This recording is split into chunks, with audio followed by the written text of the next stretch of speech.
Welcome back to differential equations. This is day 3. This is also section 2.3. So let's start off by introducing a new definition.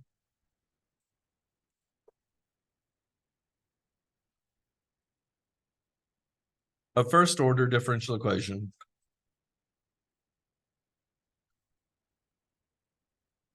of the form a1x dy dx plus a0 xy equals g of x, or possibly dy dx, or equivalently dy dx plus p of x y is equal to f of x is a linear equation of y.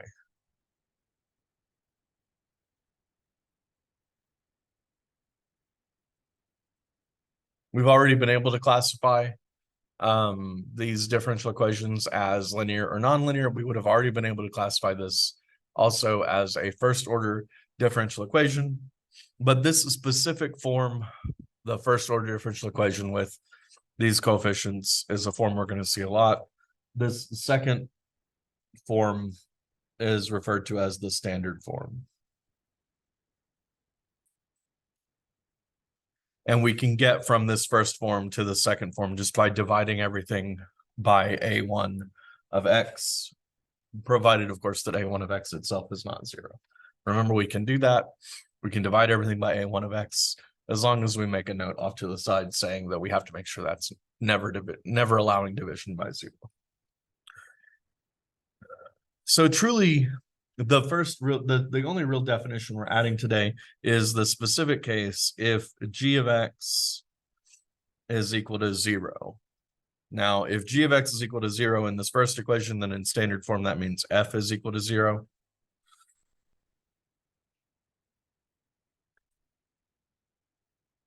Then we classify this differential equation further as being homogeneous.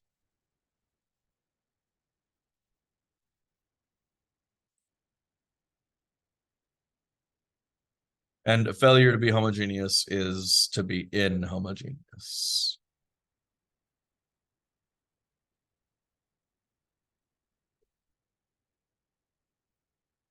So this is the only real new definition. This is just making sure we recall the definitions from the other day that are relevant for today's material. So I want to start by exploring a differential equation that we don't need any new techniques to solve. Let's look at dy dx minus 3y equals 0. I say we don't need any new techniques to solve this because this is a separable differential equation. We can just add 3y to both sides here and then divide both sides by y. We get 1 over y dy dx is equal to 3. Now I've got the variables separated. I've got y and dy dx on the left-hand side. I've got x's on the right-hand side. There are none in this case. So I can integrate both sides with respect to x. And what I get on the left is the natural log of the absolute value of y.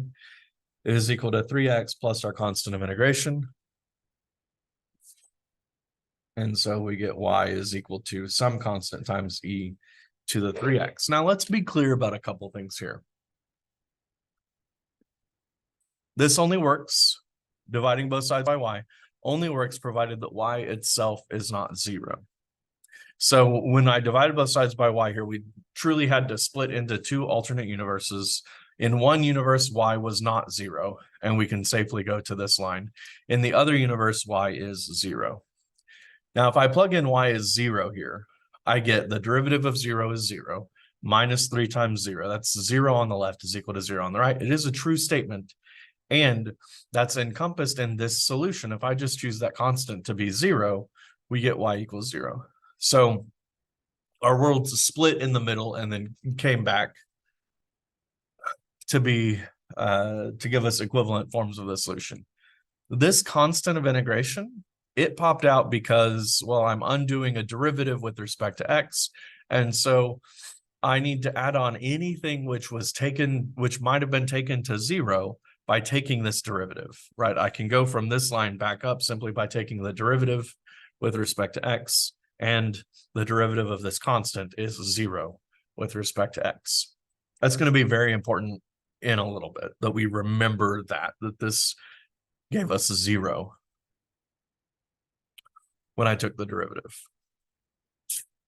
Now, okay, that's how we would have solved that in integral calculus or Calc BC, depending on where we learned that.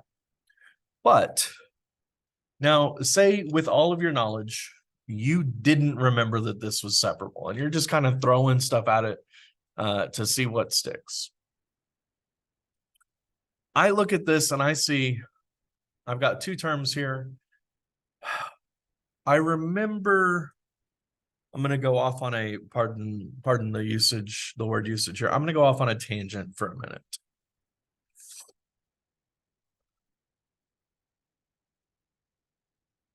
Because maybe when analyzing this problem, when trying to figure out how to solve this problem, you just had no idea what to do. So you started thinking, well, what are ways I can get this addition or subtraction on the left-hand side? And I start to think, well, the only way I know, taking derivatives, I can get addition and subtraction is the product rule. And I remember the derivative of f times g is fg prime plus f prime g. Perhaps unclear how this helps me right now.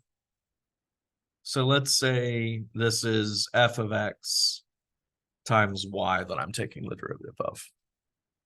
If this is f of x times y that I'm taking the derivative of, then this becomes first times the derivative of the second, fy prime, plus the second times the derivative of the first, so f prime y.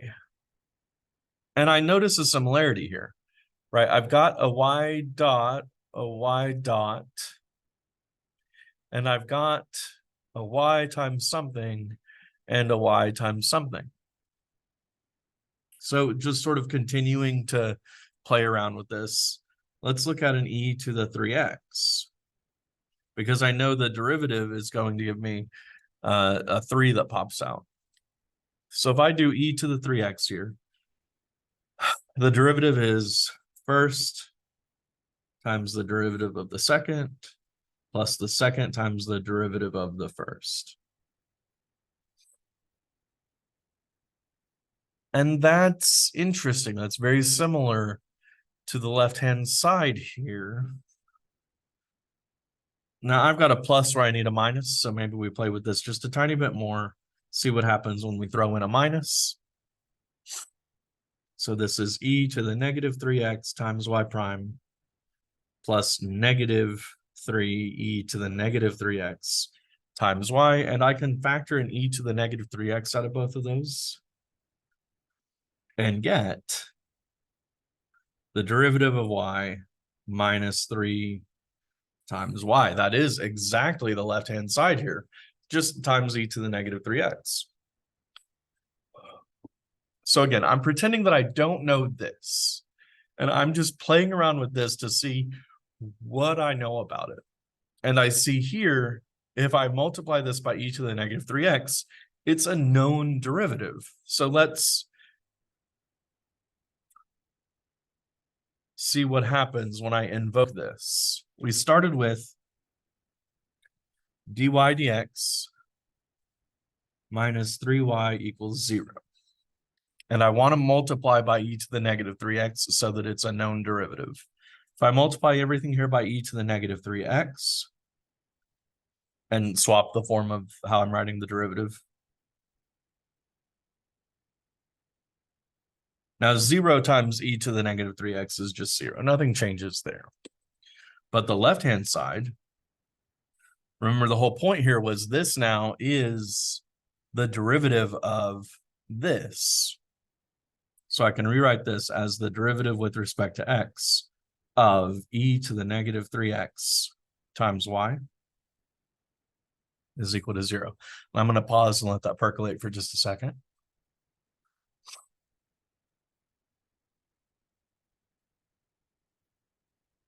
Now, the left-hand side, I've got the derivative of something equals 0. So I need to integrate both sides here with respect to x to get rid of that derivative. Remember, derivatives and integrals cancel each other out. They are inverse operations. So I get e to the negative 3x times y is equal to, well, the antiderivative of 0 is a constant, or anything that is sent to 0 when I take the derivative with respect to x is just a constant with respect to x. So I get that constant over there. And I need to get y by itself. So I can either divide both sides by e to the negative 3x or multiply both sides by e to the 3x. And what I end up with is C1 e to the 3x. That's exactly what we got a second ago. So this approach, this sort of scenic route, gets us to the exact same solution. It's a worthwhile question, like why bother, right? In what world would this possibly be beneficial to us?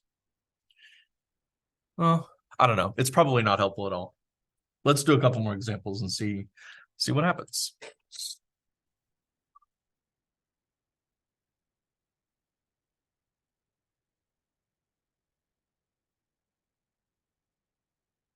Say I have dy dx minus 3y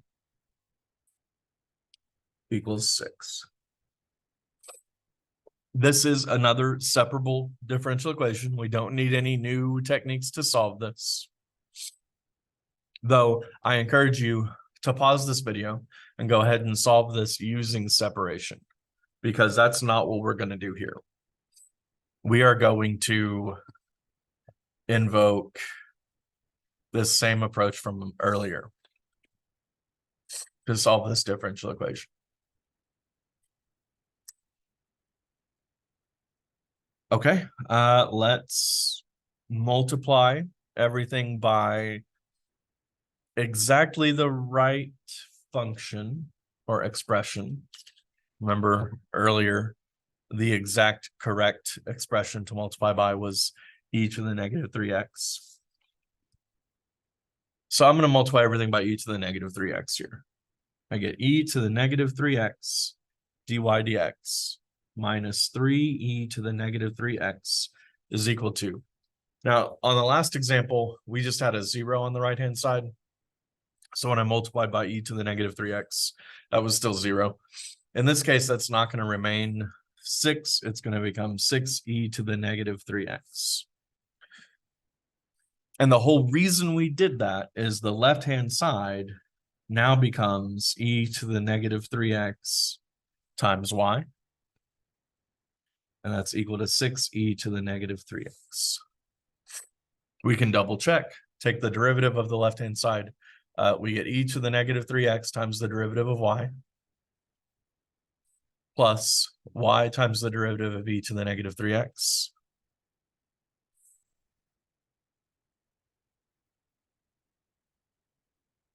So we're good. Now I've got the derivative of a thing on the left-hand side, so let's undo that derivative. So on the left, I get e to the negative 3x y, and on the right, I get, well, e to the negative 3x. Now the derivative of e to the negative 3x is e to the negative 3x times negative 3. So 6 divided by negative 3 is negative 2. And I get my constant of integration.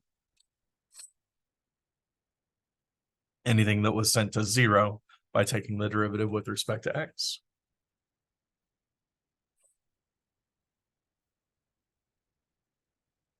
I need to get y by itself. So I'm going to multiply everything by e to the 3x or divide everything by e to the negative 3x. And what I get is negative 2 plus C1 e to the 3x.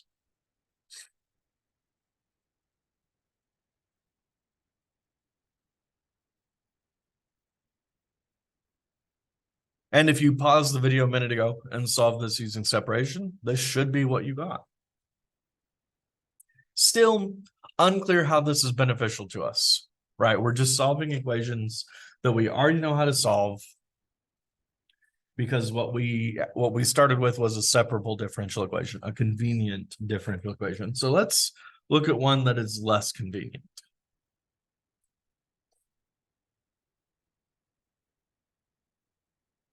Let's look at xy dot minus 4y equals x to the 6th times e to the x.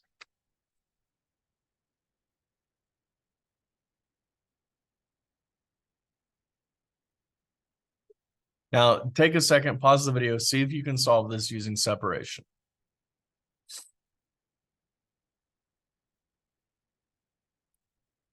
Now, I'm going to solve this attempting to use the same approach we did earlier. I'm going to try to multiply this by something so that the left-hand side becomes a product. And then if the left-hand side is a product, I can rewrite it as the derivative of a product and undo that.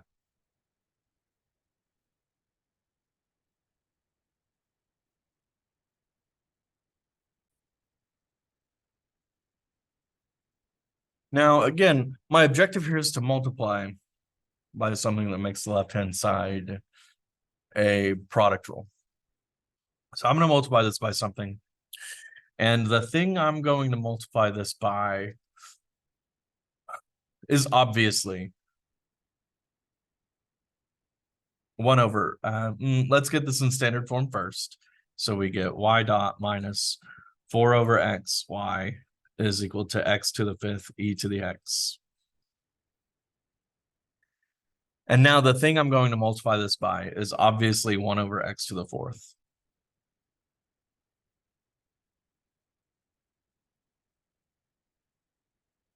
Remember, I have to multiply both sides by this.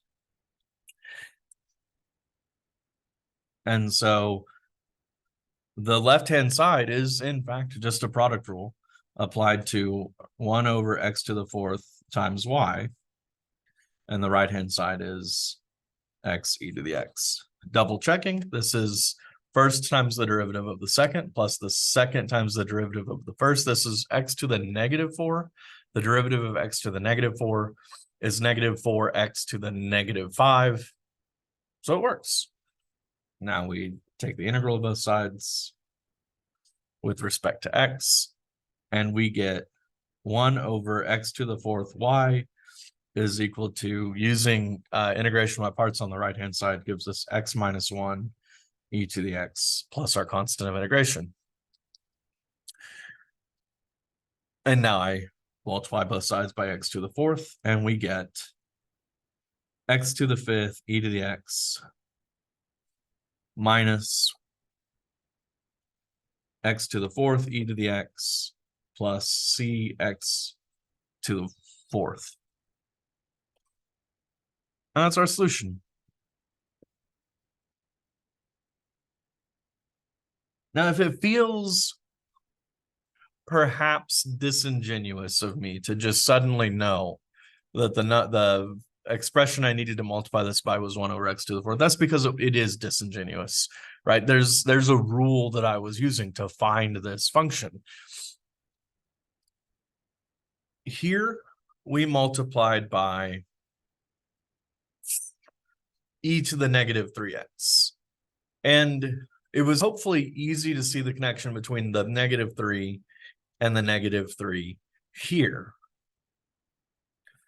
In fact, what we multiplied by was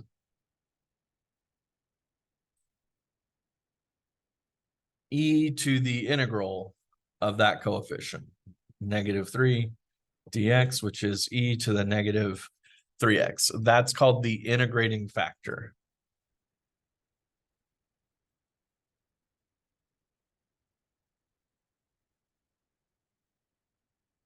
Because we were looking for something which, when I applied the product rule, I got this negative 3 popping out. And that's what I had to multiply everything by. On the previous problem,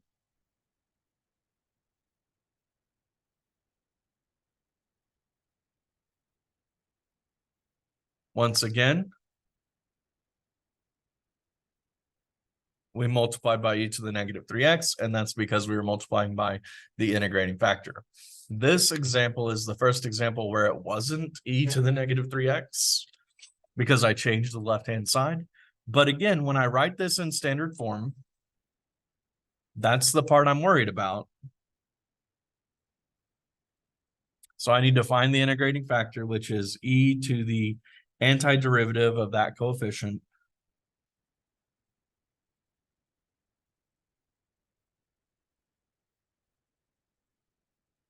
which is e to the negative 4 natural log x,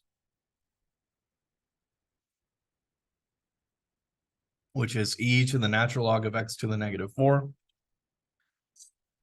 which is x to the negative 4. Again, that was the integrating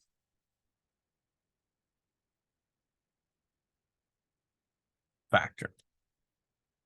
That is what I multiplied everything by to get a product rule. So we have a pattern to follow. Given a differential equation, if it's not separable, right? If it's separable, then this probably isn't worth our time. But if it's not separable, then we write it in standard form. We find the integrating factor. We multiply everything by the integrating factor. The left-hand side simplifies to be a product rule. And then we can undo that derivative by integrating. Let's try this with a totally different problem. Let's try this with an x squared minus 9 y dot plus xy equals 0.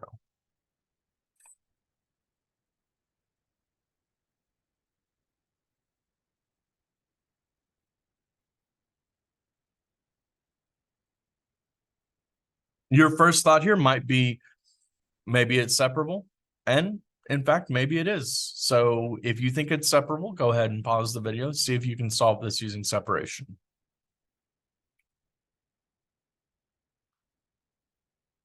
I, however, am going to practice the new skill that we're learning today, which is using integrating factors to solve the differential equation.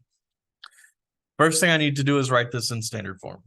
So this is y dot plus x over x squared minus 9 times y equals 0. Now I'm looking for an integrating factor.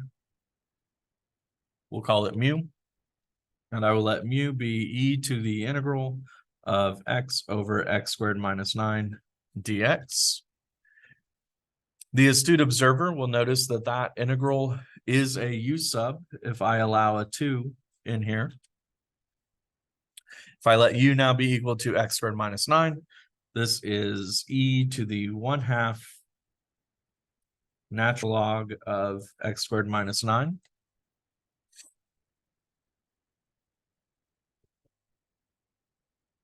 Which is e to the natural log of the square root of x squared minus 9, which is just the square root of x squared minus 9.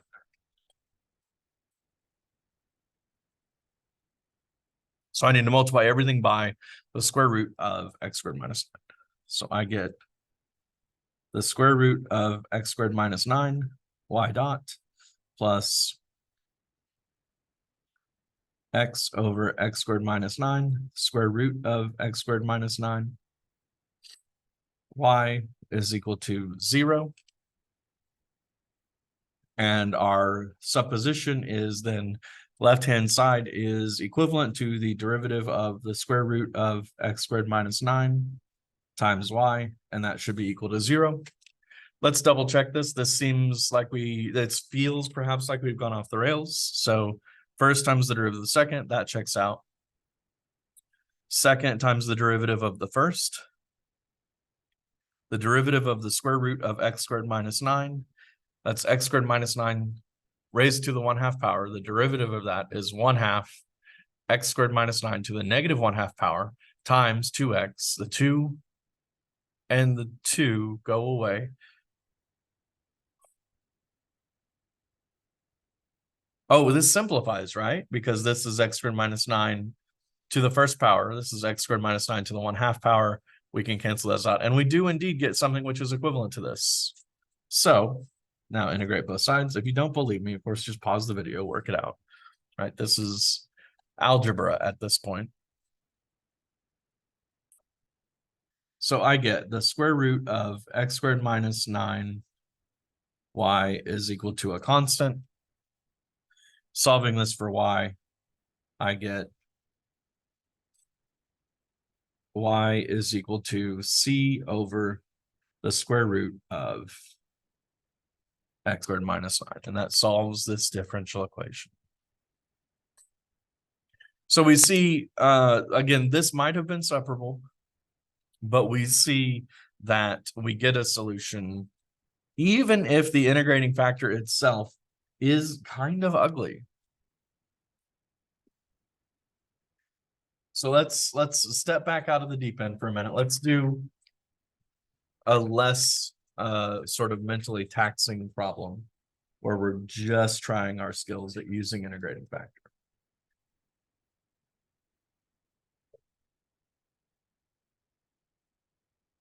Let's solve y dot plus y equals x, subject to the constraint that y of 0 is equal to 4. So let's find the particular solution to this differential equation given the initial condition y of 0 is equal to 4.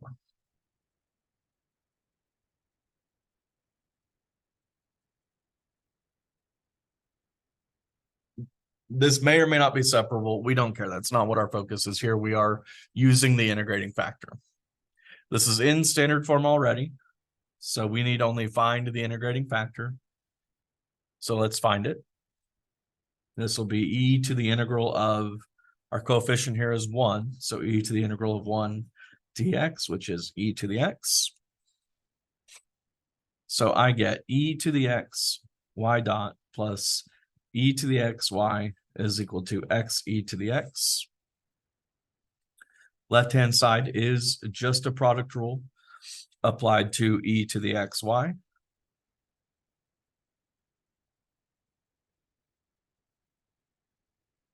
Now let's integrate both sides.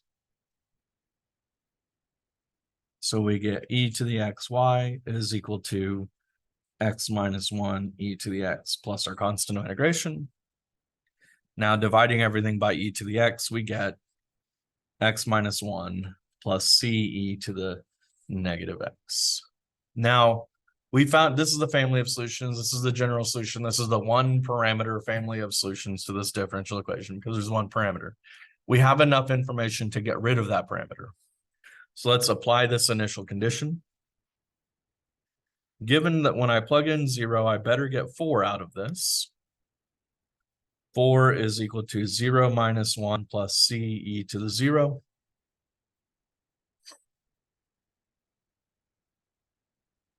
Which means that c has to be equal to 5. Therefore, our solution to this differential equation is y of x is equal to x minus 1 plus 5 e to the negative x.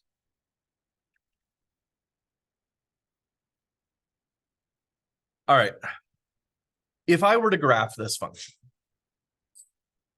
we see there are really two distinct parts here. There's the x minus 1, which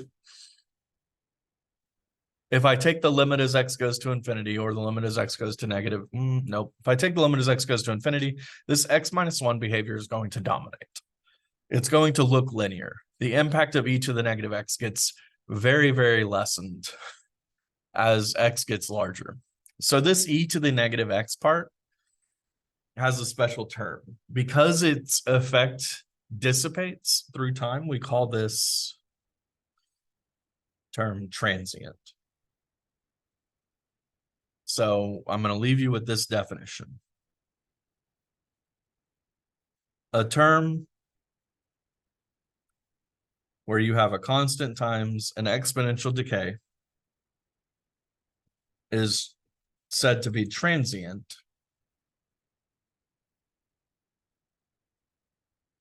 since this term goes to 0 as x goes to infinity. And we could see even if that was more than a constant, if that was x or x squared or x cubed, really any power of x, it's still going to be overpowered by the e to the x. And so any term that goes to 0 as our independent variable goes to infinity is referred to as being transient. All right, that'll take you through the end of today. Thank you for watching.